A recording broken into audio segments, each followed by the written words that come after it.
آج ہم ایک ایسی کہانی کا تجزیہ کرنے جا رہے ہیں جو ایک پورے شہر کی اخلاقی آزمائش کے گرد گھومتی ہے۔ یہ ایک ایسی داستان ہے جو وقت کی قید سے بالکل آزاد ہے۔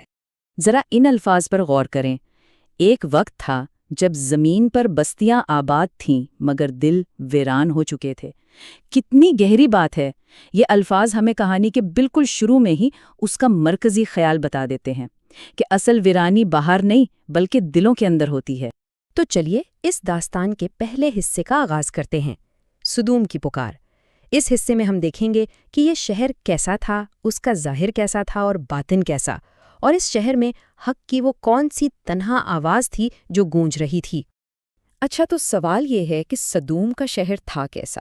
دیکھیں، بظاہر تو یہ ایک بہت ہی ترقی یافتہ، بہت ہی خوشحال بستی تھی، لیکن اس ساری چمک دمک کے پیچھے ایک بہت گہری اخلاقی تاریکی چھپی ہوئی تھی، ایک ایسی تاریکی جو پورے معاشرے کو اندر سے کھوکھلا کر رہی تھی۔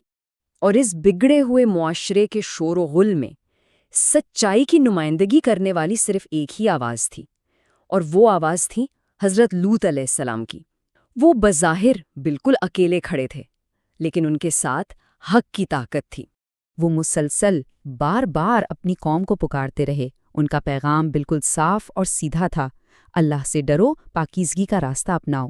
وہ انہیں سمجھاتے رہے، ان کے اعمال کے انجام سے خبردار کرتے رہے، لیکن قوم نے ایک نہ سنی۔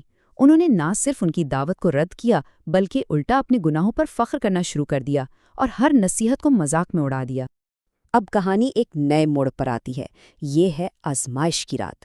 یہاں سے واقعات میں تیزی آتی ہے اور کشیدگی اپنے عروج پر پہنچ جاتی ہے۔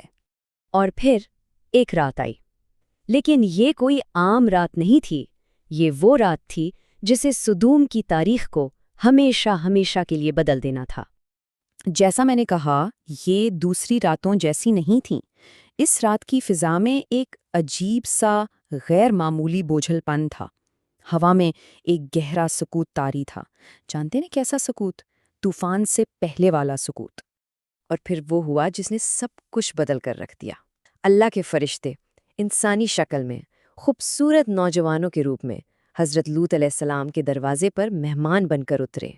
ان خوبصورت مہمانوں کو اپنے دروازے پر دیکھ کر حضرت لوط علیہ السلام کا دل ایک دم خوف سے بھر گیا۔ کیوں؟ کیونکہ وہ اپنی قوم کو اچھی طرح جانتے تھے۔ انہیں پتا تھا کہ ان کی قوم اخلاقی پستی کی کس گہرائی میں گر چکی ہے اور وہ ان مہمانوں کے ساتھ کیا سلوک کر سکتے ہیں۔ اور یہیں سے کہانی اپنے سب سے شدید موڑ پر پہنچتی ہے۔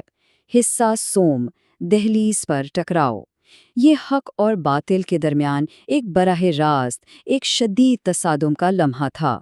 جیسے ہی مہمانوں کی خبر شہر میں پھیلی، سمجھیں آگ لگ گئی۔ بدکاری میں ڈوبا ہوا ایک پورا ہجوم حضرت لوط علیہ السلام کے گھر کی طرف بڑھنے لگا۔ ان کی نیتیں بالکل واضح اور شرمناک تھیں۔ اس ہجوم کے سامنے حضرت لوط علیہ السلام نے ایک بے بس مگر پروقار درخواست کی۔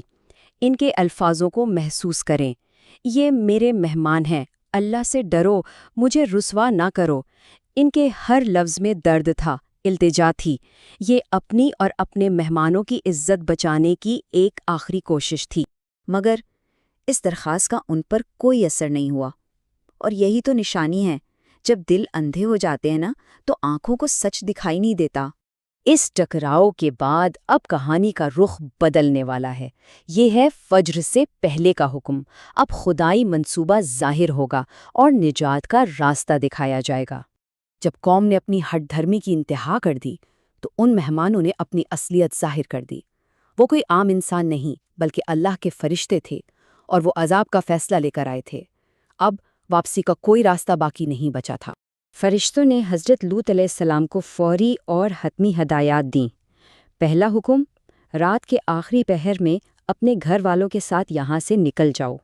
اور دوسرا، سب سے اہم حکم، کچھ بھی ہو جائے پیچھے مڑ کر مت دیکھنا۔ اور اب ہم اس داستان کے آخری باب میں داخل ہو رہے ہیں، حصہ پنجم، خاموش فیصلہ۔ یہ وہ حصہ ہے جہاں گناہ کا انجام اور اس کا عبرتناک نتیجہ سب کے سامنے آتا ہے۔ جیسے ہی حضرت لوط علیہ السلام اور ان کے اہل خانہ نے شہر کی حدود کو پار کیا، عذاب کی پہلی نشانی ظاہر ہوئی۔ زمین ایک شدید زلزلے سے کانپنا شروع ہو گئی۔